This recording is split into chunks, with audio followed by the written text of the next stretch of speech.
Okay, here's a 6.5 foot Milner we're calling the white. The interior is going to be called ice.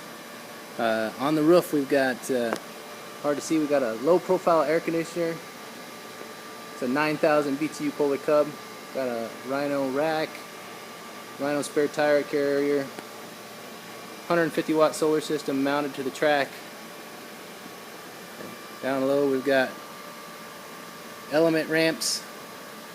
These are a Smitty built product. You can do the fancier ones. Let's see here. Take it down lower. We've got side lighting over here. Got outside shower, hot water heater, fresh water fill, 20-pound LP bottle, compressor fridge.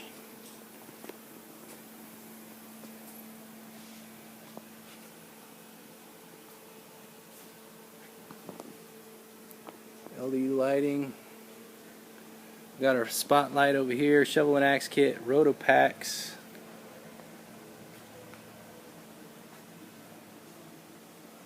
We got a side 10-foot awning.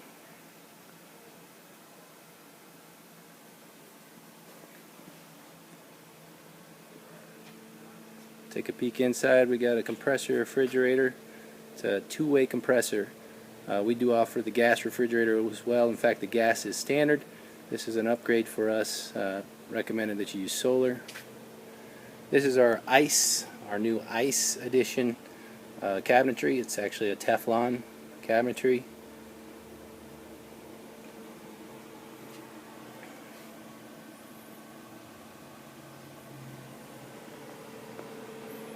You can see that air conditioner. We got the fan in the front that pulls in the sides when the roof goes down.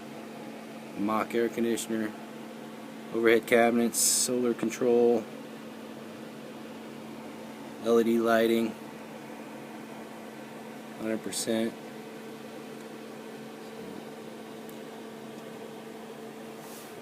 Step inside. Regular cab over on this one. Underbunk storage.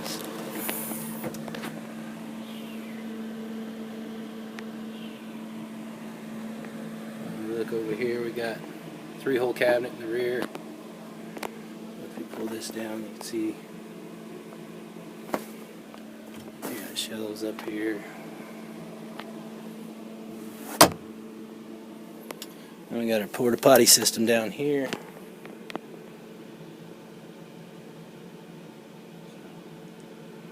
Call us if you have any questions on this unit.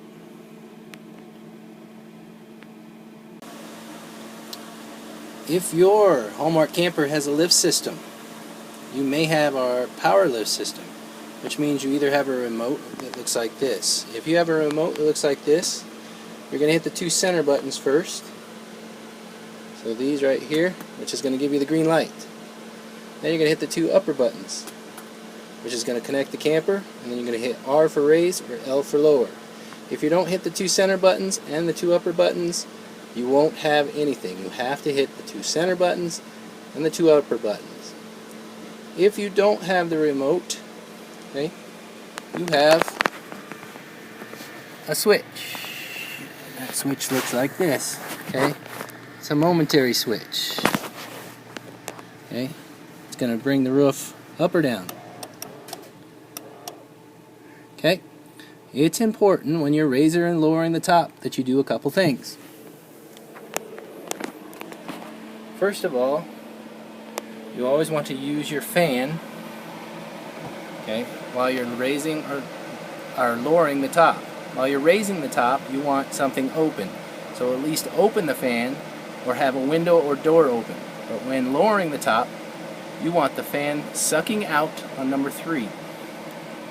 You want your back door closed. That's going to create a negative pressure. I don't know if you can hear that in my tape. Okay, then I'm able to come, get my momentary switch, and start traveling down. If I have the remote, I'm hitting L for lower. What I'm looking for is I don't want this cabinet to touch the top of that sink fixture, the neck of the sink fixture. So this cabinet to that sink fixture. I've got my fan running, just creating a negative pressure, sucking in the soft wall.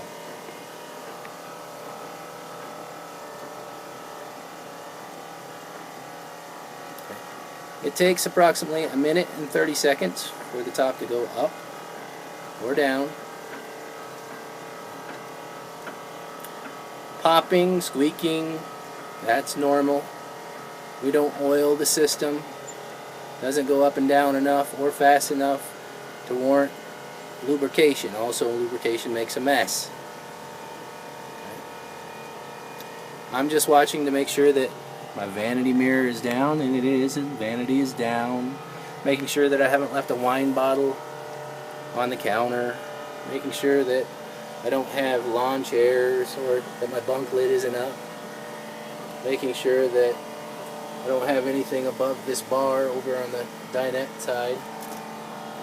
Okay. Making sure that everything's closed. All my windows, all my softball windows are closed. You can see the cabinet's getting lower and lower.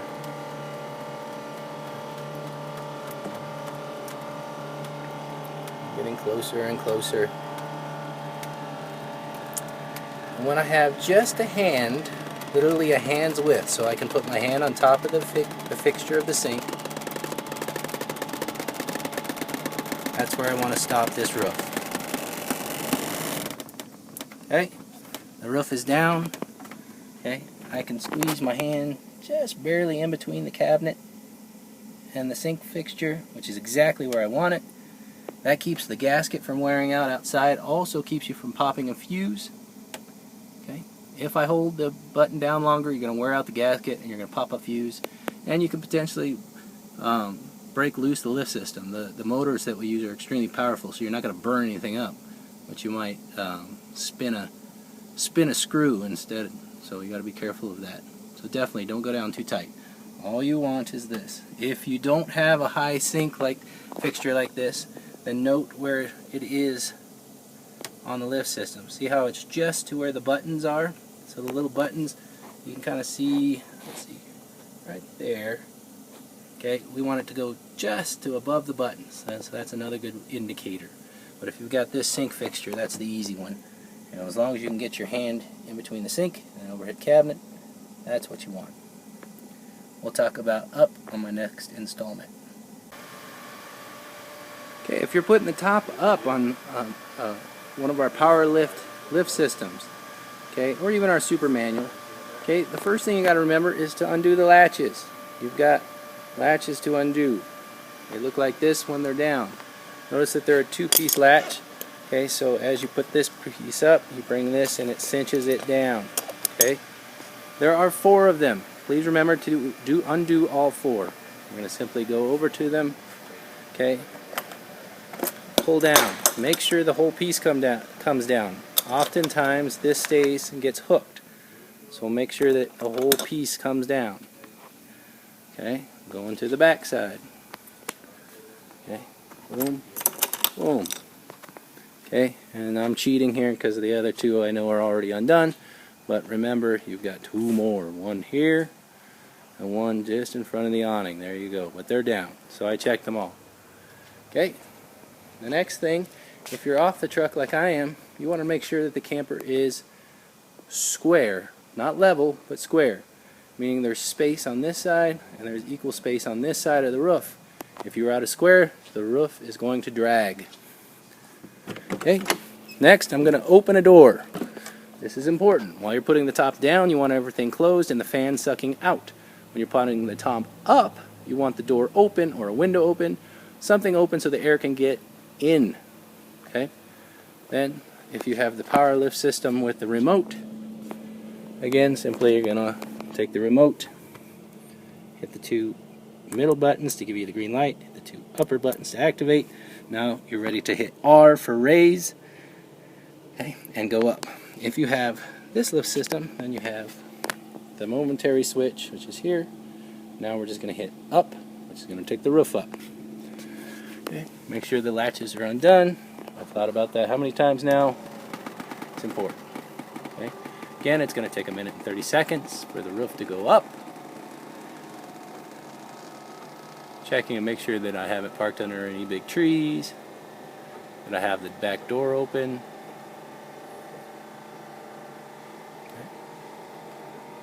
I'm not going to cause any damage. On the way up, it's important that the two bars never touch. Okay?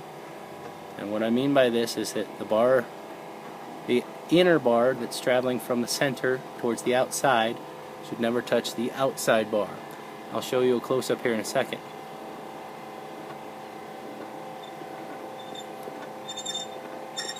Again, you're going to hear popping and squeaking. We don't oil the systems. It makes it messy, plus the system doesn't go up or down. The actual worm gear is oiled and should be oiled probably once a year or so. The buttons can be popped off and you can put the oil on there. Traveling up with the lift system. Again, this lift system is raising an air conditioner, a spare tire, a rhino rack system. So the air conditioner weighs 88 pounds. That spare tire it's probably a good 80 pounds as well. With the rack system, the solar up there, the lift system's lifting over about 200 and some odd pounds right now. Probably closer to 300 pounds once you factor in everything. So once these overhead cabinets are filled and you have stuff in that rack, you're going to be maxed out at about 400 pounds. If you do anything over 400 pounds, okay, you're definitely going to strip the lift system. It is only rated for 400 pounds. Now the motor can take a lot more than that.